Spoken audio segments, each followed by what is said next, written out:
Hey everybody, Hoosier Jedi here with another review for you. This time I'm talking about episode 15 of season 1 of Ultimate Spider-Man, called For Your Eye Only.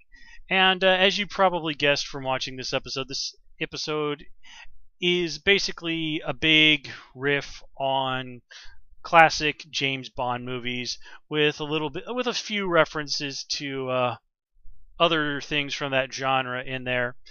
And honestly, that makes sense because this is also an episode that focuses heavily on Nick Fury, who, when he was first created back in 1963, was basically intended to be the Marvel James Bond. And Shield, all of that really comes from the James Bond spy movie tradition.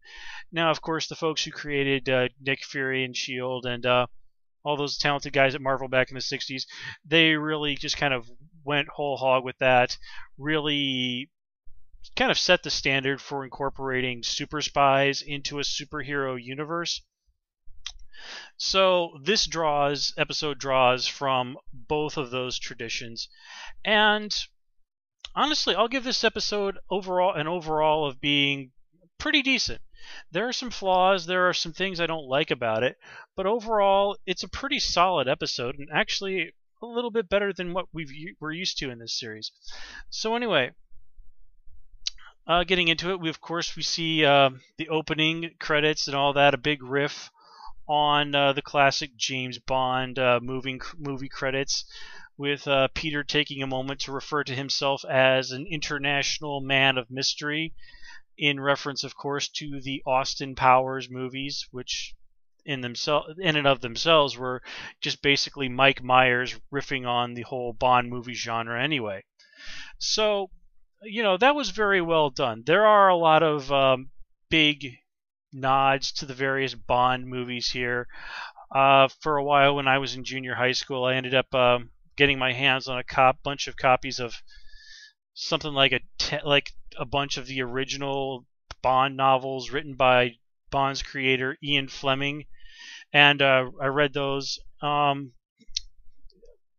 are, of course, differences between those and the movies, but they still make for really, really great reading. And if you're into that sort of thing, take the time to track those novels down, because really they are classics of the genre.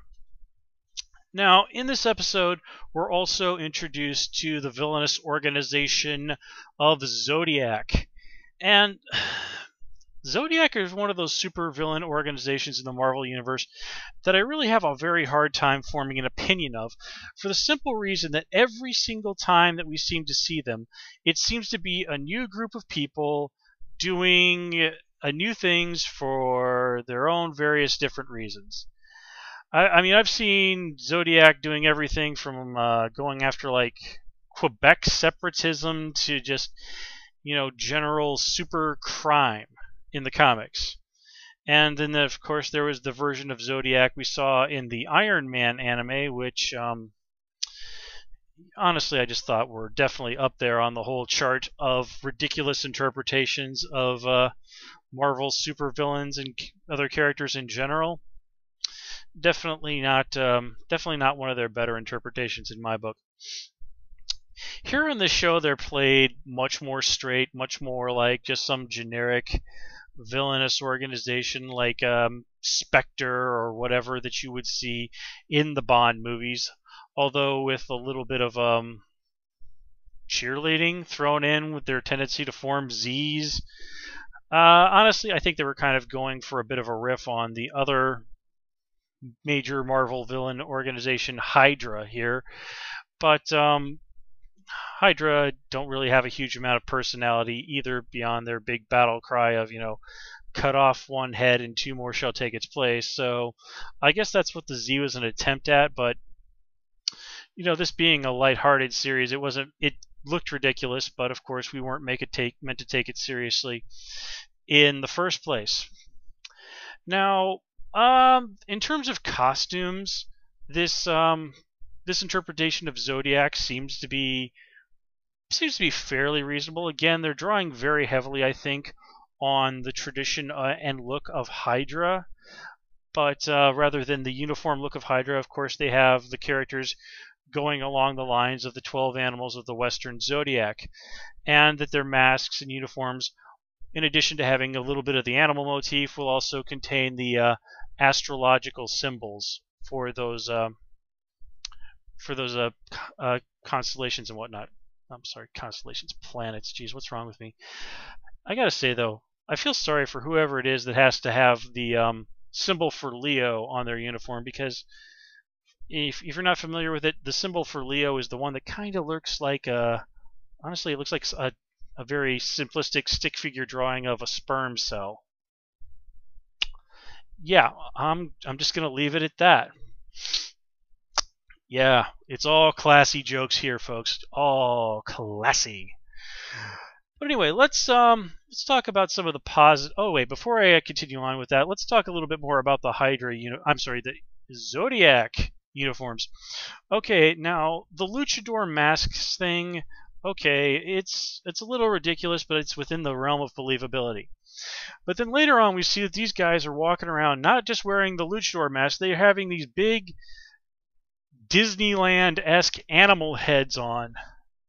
Now, seriously, style counts and all, but is that something you're actually going to want to wear when you're trying to battle a major international spy organization?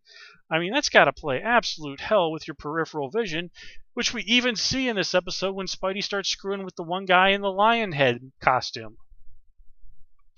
So there really is no reason for these guys to be walking around in two masks at the same time. It's just absolutely ridiculous. And while ridiculous certainly does have a place on a show like this, there's a time and a place for it. When ridiculous crosses over into absurdly impractical, then I think that's when the guys at Man of Action need to dial it back a little bit. But anyway, let's talk about some of the positives. And there were a lot of nods to various other movies and just amusing asides. So let's talk about them. The first one that I really got a big kick out of was the flat out Spider-Man actually just flat out saying the words "Masters of the Universe." And of course, this is a reference to the show Masters of the Universe, a very seminal cartoon show from the 1980s. Anybody who was a kid back then is going to know who that is. And there was a more modern take on that, something like 10 years ago, but it's kind of fallen by the wayside of pop culture, and where the one from the 80s has continued to linger. Another classic reference they throw in here is when Spider-Man first ends up in the S.H.I.E.L.D. garbage dump. He looks around and goes, "What a wonderful smell I've discovered." And this is, of course, a riff on one of Han Solo's lines from the original 1977 Star Wars movie. Honestly, I was expecting some kind of weird tentacled thing to pop up and try and attack Spider-Man in there, but I guess maybe that would have been going too far. Yes, some other stuff that we saw in here. I did get a smile out of the whole seeing what the other members of the Amazing Friends were up to via the website Marvel Book. I thought that was a cute riff. Unfortunately, 10 years from now, it's probably going to be a very dated reference. I remember there was an issue of Spider-Man from several years back where Harry Osborn says to Peter, "Pete, you're in my top 5." Now, you say you're in my top 5 to a lot of people nowadays, they'll probably have forgotten that that was, of course, a reference to the old MySpace social network. Boy, how long ago was it that everybody was just obsessed with MySpace? Let me see. I'm going to say it was 2008. How the world has changed, huh? Okay, so let's Oh yeah, and who can forget Spider-Man going yippee-ki-yay? Of course, a reference to Die Hard. Another classic movie from the 80s. Came out in 1989. Great movie. One of those flicks that I just never get tired of. And let's see. We also got to see, and this is something I've mentioned before, Peter indulging in the whole spiders aren't bugs, they're arachnids thing. Again, a very classic, very traditional Spider-Man thing to do. I don't know if you can hear that, but somebody's car alarm is going off outside.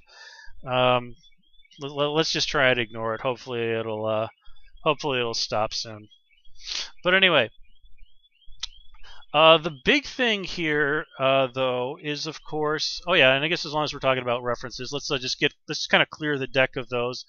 Of course, at the very end, we get the reference to 007 during Phil Agent Coulson's infomercials, shall we call them. We get references to Wakanda and Madripoor. Madripoor, of course, being the famous fictional little Southeast Asian island, very obvious riff on Singapore, of course, where Wolverine likes to hang out, but a lot of other Marvel characters have had adventures there as well. And Wakanda is, of course, the fictional home of the fictional African nation that is the home of the one and only Black Panther. So I really like that they're drawing all across the Marvel universe for the references that they do in the show. As someone who is a longtime fan of the Marvel universe, God, I really want to punch whoever's car that is right now. Anyway, as a longtime fan of the Marvel universe, I get a humongous kick out of this. It's just one of those things that really makes having a cohesive superhero universe great. And let me see here. Yes, of course, we get to see a crashing helicarrier.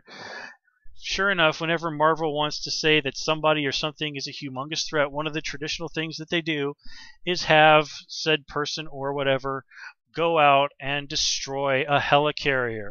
In fact, I even remember reading somewhere where a S.H.I.E.L.D. agent once remarked that there are like 3 crashed helicarriers in the ocean off Manhattan, just as a testament to how often Marvel has done this. But anyway, the other main thing here we're seeing in terms of storytelling, well, I'm sorry, in drawing from the comics, is of course the character of Scorpio.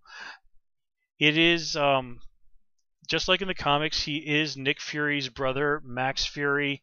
His crazy weapon, the Scorpio Key, a very long-standing aspect of Scorpio's character. In fact, one of the most famous stories ever of Nick Fury is called the Scorpio Key, and it details Nick's battle with Scorpio and the revelation that Scorpio is in fact his brother. So this episode draws very heavily on that story. Unfortunately, I haven't read it. I just know the basics of the story from having heard about it. So exactly how true it is to the original story, I can't say, but I'm just letting you know that's where this originally comes from. So let's get into the main thing here is Peter's relationship with Nick Fury, which, as we've seen over the last several episodes, has been kind of rocky. And I've pointed out times when Peter, really should have listened to Nick Fury that he didn't. And then I've also mentioned when Nick Fury has basically done a really bad job of mentoring Spidey and the Amazing Friends. And I've also, of course, pointed out, not that long ago, the humongous breach of ethics and trust he committed against Spider-Man when he showed the Amazing Friends a bunch of secretly videotaped footage from inside Peter's house. Man, Nick Fury really is kind of a jerk, isn't he? But again, that's neither by nor by here. This is entirely about Peter and Nick's relationship, and Peter being reminded as to why he should listen to Nick Fury, to be reminded of why Nick Fury is an excellent choice for him as a mentor.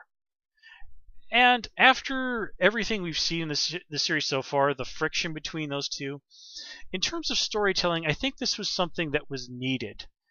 And also, I have the feeling that this is actually going to be important in terms of lore later on. I have a feeling with this episode we've really taken a step towards an end game. Just like the Dr. Octopus episode from a while back. I have the feeling we're really looking at the start of something that is going to be very important later on. Now, let's talk about at the very end when Nick discovers that Scorpio is his brother Max. Honestly, I think it was kind of a good storytelling choice not to immediately have Nick lay into a big, long story about his relationship with Max and whatever was going on between him and his brother. At this point, we know about as much about this situation as Peter does.